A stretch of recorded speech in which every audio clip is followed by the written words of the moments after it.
Like, share and subscribe to Inspire Media. Welcome to inspire media. నా పేరు కుమారి. ఏ party అధికారంలోకి వస్తుందో తెలుసుకున్న వైసీపీ నేతలు, వీలైనంత వరకు సైలెంట్ అయిన సీనియర్లు. ఎన్నికల్లో గెలుపెవరిదో అంచనా వేయడానికి రాజకీయ నేతలకు సర్వేలు అక్కర్లేదు.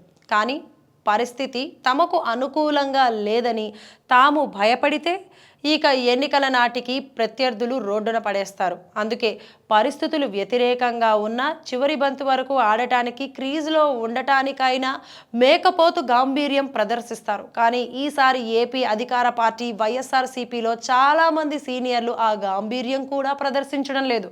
తమ నియోజకవర్గాలు దాటి రావడం లేదు. పోనీ అక్కడైనా తన స్టైల్ చూపిస్తున్నారా అంటే ఎంత తగ్గి ఉంటే అంత మంచిది అన్నట్లుగా ఉంటున్నారు. ఎందుకు ఇలా? వీరికి క్లైమాక్స్ అర్థమైపోయిందా? వివరాలు చూసే ముందు ఇన్స్పైర్ మీడియాను సబ్స్క్రైబ్ చేయండి, షేర్ చేయండి, లైక్ చేయండి. రాజకీయాల్లో ఏది ఇస్తే అది తిరిగి వస్తుంది.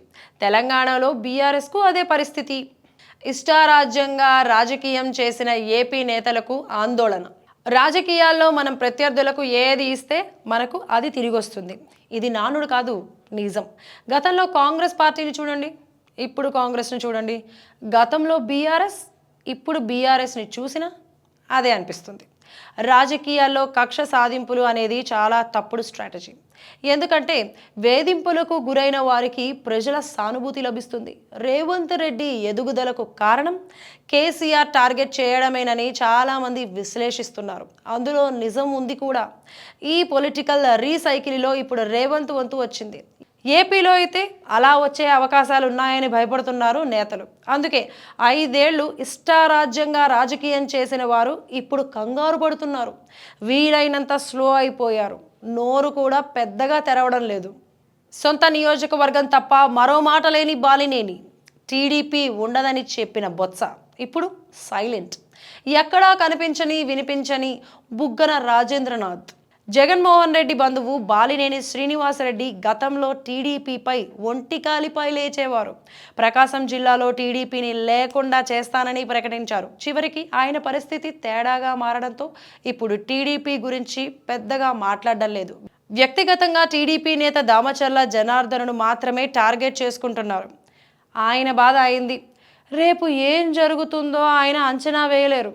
ఆయన వెనుక అన్ని లూప్ హోల్స్ ఉంటాయి. మరి ఇక బొత్స సత్యనారాయణ అయితే ఉగాదికి టీడీపీ ఉండదని భీభత్సమైన స్టేట్మెంట్లు ఇచ్చారు.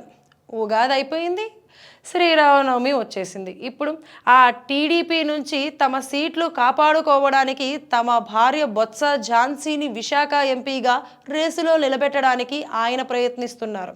ఇప్పుడు ఆయన మాట్లాడేది కూడా పూర్తిగా తగ్గిపోయింది. ఇక ఆర్థిక మంత్రి బుగ్గన రాజేంద్ర రెడ్డి మీడియాలో కనిపించి నెలలు దాటిపోయింది. ఆయన వీలైనంతగా నియోజకవర్గ స్థాయికి పరిమితమయ్యారు. జగన్ కోటరీలో ఉండే సీనియర్లు సైలెంట్, కొంతమంది సీనియర్లు జంపు. వీరే కాదు, అనేక మంది సీనియర్లు నోరు తెరవడం లేదు. జగన్ కోటరీలో భాగంగా ఉండేవారు పెద్ద పెద్ద మాటలకు పోవడం లేదు. జగన్ చుట్టూ ఉన్న వాళ్ళల్లో, కొంత ఆలోచన ఉన్న వాళ్ళల్లో ఈ ముగ్గురు లాంటి వాళ్ళు కొందరున్నారు. రాబోయే పరిస్థితులు వీళ్ళకి అర్థమైనట్లుగానే కనిపిస్తోంది.